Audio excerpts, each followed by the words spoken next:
Sa videong ito, may kita ang mga nakapatong-patong ng mga balota. Lahat ito, iisang tao lang daw ang nag-shade. May kita rin na iilan lang ang nagpapasok ng mga balota sa vote counting machine. Kwento ng kumuha ng video na si Normina Taha, ito ang nangyari umunong dayaan sa Datu, Saudi, Maguindanao noong halalan. Pagpasok ko po doon, iilang ballots na lang po yung natira dahil halos ubos na po. Nakita ko rin po yung lahat ng balota na yun, talagang kumbaga lahat ng kanilang kandidato, sila, yun po ang ni-shade nila doon. Sa LP po sila nag-focus eh. Ang inaano lang talaga nila doon sa LP, yung kay Vice Lobredo, doon lang po sila na nagpo-focus. Tsaka dun sa mayor at tsaka vice mayor.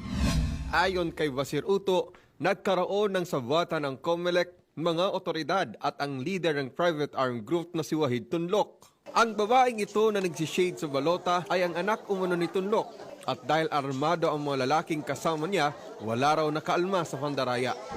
Nung mapansin ko na may mga armado doon, tinawagan ko yung in-charge na batalyong commander doon, second mekanahis si Colonel Walrito Limit. Sabi ko, sir, ano itong nakikita ko? May mga dalang mabababang armas. Ang sabi sa akin, sabi niya, may instruction na ako sa mga sundalo. Hindi yun totoo kasi yung mga tao na yun, makalipas nung isang oras, bumalik naman sila. Malalim yung samahan nung wanted sa gobyerno at sama nung nasa gobyerno. Be sure to come back. Use 5 everywhere. Copyright 2016.